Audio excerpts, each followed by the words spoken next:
All righty, so this is practice for the test tomorrow. Or Tuesday's test, and then Fridays will be similar. So here's the practice that you need. Nobody can do it for you but you at this stage. The material's been put in front of you. You got to look at it. You got to practice with it. And here's the opportunity to do so. And those students who will be practicing, you're going to see your scores go up. And those who aren't, got to live with whatever you get. All right, so I'm not going to be talking conceptually at all. This is pure mechanical practice. 5 problems on the board, just like number 1. 5 problems on the board, like number 2, so on and so forth. This is a video on the first 5 problems on the test. All right, so write an equation of the line through 2 points. I see a 2, I write x minus 2. I see a 9, I write the number 9. And I'm producing y values. 2 gets me 9. From 2 to 5 is a change of 3. And from 9 to 17 is 8. Done. I see a negative 4. I write an x plus 4. I want the 7 to be correlated. It now is. There's my y's. I throw an 11 in. That's a change of 15. 15 and 7 doesn't take me to 16. What takes me from 7 to 16 is a jump of 9. You can reduce that fraction. We're moving on. Next practice problem. Negative 2, I write x plus 2. Minus 5. Those are my y values. When I plug in a 10, I get 12 units of change. From negative 5 to 0 is not 12 units of change. It's a change of 5. 0 to 32, I recognize the temperature at which water freezes in Fahrenheit and Celsius. So I'm going to write Fahrenheit. Comes from, I'll write C minus 0. I really don't need the 0, but we'll keep it in the same format. And I want 32. Yep, over in India, Celsius is 0. I know it's 32 degrees Fahrenheit in a more familiar number system. 0 to 100. That's the temperature when water boils in Celsius. 32 to 212 is 180. And if you cancel the zeros and you reduce 18 over 10, you get a 9 to 5 ratio. So every time Celsius goes up 5 degrees, Fahrenheit goes up 9. That's the ratio of change. Last one, I just decided to do the old. Let's generalize. I start with an x value. I get rid of x1. I bring in y1. That gets me my correlation for the first coordinate. And I know that the change in x can also be written as x2 minus x1. And the change in y can be written as y2 minus y1. And that should look pretty familiar. All right, now we're going to second problem, converting these point slope forms into slope intercept for good fraction practice. So y equals minus 2/3 x plus 8/3 minus 5, final step. One more step, and then the final. So 8/3 minus 15/3, and then you write y equals minus 2/3. Yep, barely see that. Let's do this. Minus 2/3 x, putting those together. 8 minus 15 is the opposite of 15 minus 8. Okay, so negative 7/3. Next practice, same situation. All right. Yep, we're centered well. So we can do a little multiplication here. Minus 3/7 x minus 3 times 4 is minus 12/7. And I can bring negative 5 over and call it positive 5. Y equals minus 3/7 x minus 12/5 plus 35/5. Same situation here. Y equals minus 3/7 x. 35 minus 10 is 25, minus 2 is 23, and this is bigger, so it's plus 23/5. Okay, I'm going to erase this now and concentrate on this one. So y equals 5/7 x minus 10/7. Is it okay if I say 7 times 3 is 21/7? Hope so. Y equals 5/7 x plus 11/7. We'll find out if you know how to graph that later in the test. All right, the last problem in the set, problem number 2, y equals minus 4/7 x plus 44/7. I need something over 7. 7 times 8 is 56. And 56 minus 54.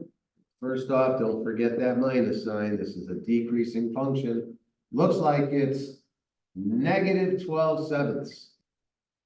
Yep, 56 minus 44 is 12, and it's the opposite of that.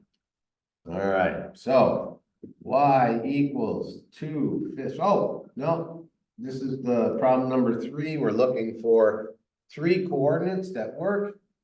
I can see a 4 creates that statement, and a 3 makes this 0 equals 0. My change in x is 5, so 9, 14. My change in y is 2, 5, 7. Just mechanical practice here. 3 points. I see 5 for the x. I'm changing by 3, 8, 11. I see I get a 6 when I put a 5 in, and I'm changing by 2, 8, 10. Can always put the number in to make sure it works. So if I put an 11 in, is it true? Is this true? Well, 11 minus 5 is 6. 3 goes into 6 twice. 2 times 2 is 4 plus 6 is 10. Move on. 3 points, negative 7, 4. Change your x's by 2, up 2, minus 5, minus 3, down 5, minus 1, minus 6. Plug in negative 3, see if you get negative 6. I'm sure you probably do.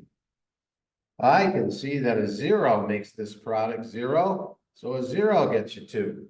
I'm changing by 7, 7, 14, up 5, 7, 12. Yep, you can see that. Still doing problem number 3. I'm seeing negative 5, 8. I'm seeing negative 5, 8, changing by 9, 4, 13, up 2 again. Oh, guess I wanted some easy work here. Last one, yes. I'm seeing negative 1, negative 20. That's a correlation there. Change by 7. I'm saying 6, I'm saying 13. Down 8, down 28, down 36. Let's see if it works. Minus 36, if I put a 13 in. 7 goes into 14 twice. 2 times negative 8 is negative 16. Negative 16 minus 20 is negative 36. I'm moving on. On to Cincinnati. All right, this one here is just solving a couple of lines, seeing where they intersect. And we're just doing mechanics. I'll take 3x away from 8x. And I'll take 1 away from minus 5. Looks to me like minus 6/5 is our answer. I'm going to bring this way. Subtraction becomes addition, so there's 7x. Take 11 away, and that gets you minus 20. Minus 20 over 7x. 3 more problems here. I'll bring the minus at this way this time. I don't like dividing by those negatives. And I'll add 3 to 5. And then I'll divide by 15. And that one's done. I'm going to take the 20 and bring it that way. Take 20 away from 45 is 25x. Take 7 away from minus 53 is minus 59. Minus 59 over 25 is our x value, and that's near negative 2. I don't think I want to graph that. Okay, trusty science card can't go any further. I got a roadblock. So putting it on the desk. And we are doing one more of these. I'll bring the 4 this way. So that's 23x, and I'll bring the 20 that way. So that's 30. So therefore, x is 30 over 23. Right? And now we got some fractional work. Well, let's get rid of the fractions. Let's multiply this critter by 6. Yeah, so if I do it the same multiplication to every term, it maintains the equality. But 3 goes into 6 twice. So that becomes 4x, 6 times minus 4 is minus 24.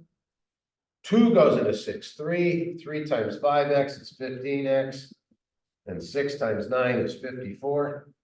And that's the same as what we practiced in the last problem. So no need to do that. But getting this line of work is what we're going to practice on the next 4 problems. All right. I see a 7 and a 3. I'm going to multiply by 21, see if I can get that first line of work.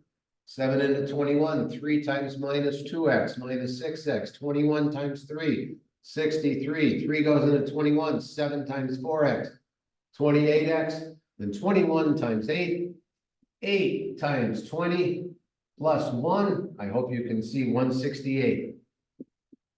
Oops, I was a negative. I knew I said that. I should have said negative 8, right?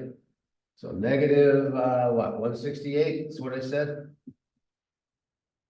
Okay, and then we just practiced this in the last section. So I see a 9 and a 2. I'm going to multiply by 18, which is doubling the 4x. 18 times 1. 2 goes into 18, 9, so I'm increasing this number 9 times. And 18 times 4, or negative 4 times 18, you should write 18 as 10 and 8.